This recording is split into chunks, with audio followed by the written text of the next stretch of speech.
Hi friends, welcome to Devi's recipe. நாம் இன்றைக்கி ரொம்ப ஈஸியான பாவக்காய் புளிக்குழம்பு எப்படி செய்கிறதுன்னு தான் பார்க்க போகிறோம்.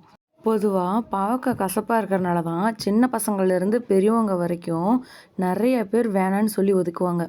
ஆனால் இந்த மாதிரி செஞ்சு பாருங்கள், கொஞ்சம் கூட கசப்பு தன்மை இல்லாமல் ரொம்ப டேஸ்ட்டாக கேட்டு வாங்கி சாப்பிடக்கூடிய அளவுக்கு சுவையாக இருக்கும். இந்த ரெசிபி இட்லி, தோசை, சப்பாத்தி, சாதத்துக்கு வச்சு சாப்பிடா கூட ரொம்ப சுவையாக இருக்கும். ஸோ கட்டாயம் ட்ரை பண்ணி பாருங்கள். இதோட டெக்ஸ்சரை பாருங்கள், பார்த்தாவே யாரும் வேணான்னு சொல்ல மாட்டாங்க. அவ்வளோ பார்த்தாவே நாக்கில் எச்சி ஒரு அளவுக்கு இருக்கும். இப்போ வாங்க இந்த ரெசிபி எப்படி செய்கிறதுன்னு பார்க்கலாமா? அதுக்கு ஒரு வானல் சூடுபடுத்திக்கோங்க. அதில் எண்ணெய் சேர்த்துக்கோங்க. 3 டேபிள் ஸ்பூன் அளவுக்கு எண்ணெய் சேர்த்துக்கோங்க. நல்லா சூடுபடுத்திக்கோங்க. நான் இன்றைக்கி நல்லெண்ணெய் சேர்த்துருக்கேன். இந்த ரெசிபி நல்ல எண்ணெயில் பண்ணால் தான் ரொம்ப டேஸ்டியாக இருக்கும். அதுக்காக நீங்கள் உங்கள்கிட்ட இருக்க ஏதாவது ஆயில் சேர்த்துக்கோங்க. எண்ணெய் சூடாகிருச்சு. இப்போ இதில் சின்னதாக கட் பண்ணி வச்சுருந்த பாவக்காயெல்லாம் சேர்த்துக்கோங்க. பாவக்காவை நல்லா கழுவிட்டு அதோட தண்ணியெலாம் போகிற மாதிரி கிச்சன் டவல் வச்சு நல்லா தொடச்சிருங்க.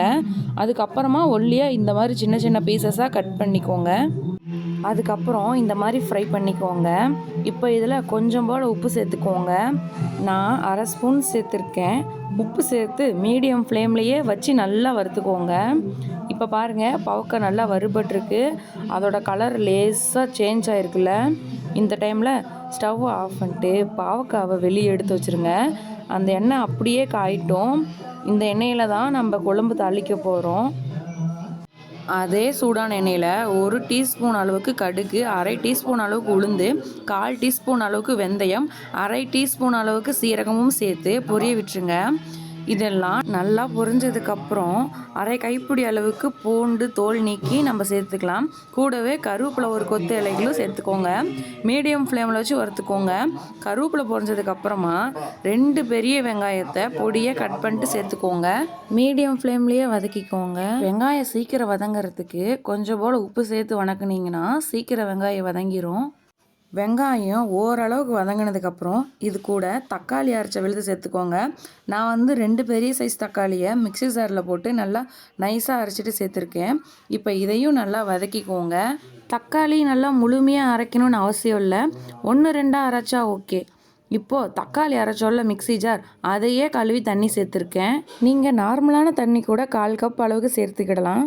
இப்போது இந்த மாதிரி அளவுக்கு எண்ணெய் பிரிஞ்சு வர மாதிரி கொதிக்க வச்சுக்கோங்க. எண்ணெய் பிரிஞ்சு வந்ததுக்கப்புறமா இதில் மசாலா பொருட்கள்லாம் சேர்க்கணும். நல்லா கொதிச்சிருச்சு. இதில் 1 டீஸ்பூன் அளவுக்கு மிளகாய்த்தூள், 1/4 டீஸ்பூன் அளவுக்கு மஞ்சத்தூள், 1 டீஸ்பூன் அளவுக்கு மல்லித்தூள் இதெல்லாம் சேர்த்துட்டு நல்லா இதை கலந்துக்கோங்க. மசாலா பொருட்கள்லாம் சேர்த்ததுக்கப்புறமா ஸ்டவ் லோ ஃப்ளேமில் வச்சுக்கோங்க. நல்லா அதை கலந்ததுக்கப்புறமா ஒரு கொதி வரட்டும். கொதி வந்ததுக்கப்புறமா புளிக்கரைசல் சேர்த்துக்கோங்க. 1 எலுமிச்சப்பழம் அளவுக்கு புளி எடுத்து ஊற வச்சுட்டு அதுக்கப்புறமா அதை கரைச்சிட்டு அதோட தண்ணியை மட்டும் சேர்த்துக்கோங்க. சின்ன எலுமிச்சப்பழம் அளவுக்கு புளி சேர்த்தா போதும். இப்போ இதை நல்லா கலந்துக்கோங்க. இந்த டைமில் இதுக்கு தேவையான அளவுக்கு தண்ணி சேர்த்துக்கோங்க. இது நல்லா கலந்ததுக்கப்புறமா மீடியம் ஃப்ளேம்லேயே வச்சுட்டு இது கிரேவி கன்சிஸ்டன்சி வர வரைக்கும் வெயிட் பண்ணலாம்.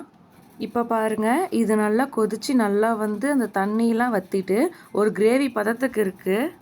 நாம் ஏற்கனவே ஃப்ரை பண்ணி வச்சுருக்கோம்ல பாவக்காய், அதை இதில் சேர்த்துருங்க. பாவக்காவை சேர்த்துட்டு மெதுவாக மிக்ஸ் பண்ணி விடுங்க. இப்போ உங்களுக்கு தேவைப்பட்டால் கொஞ்சம் போல் தண்ணி சேர்த்துக்கோங்க.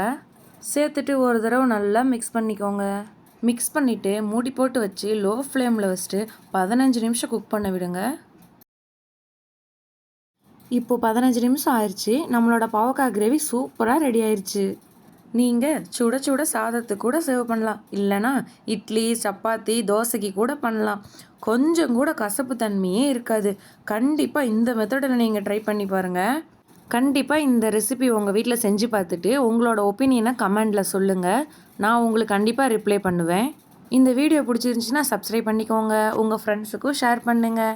தேவை சேனலை சப்ஸ்கிரைப் பண்ணாமல் பார்க்குற நண்பர்கள் சப்ஸ்கிரைபும் செஞ்சுக்கோங்க.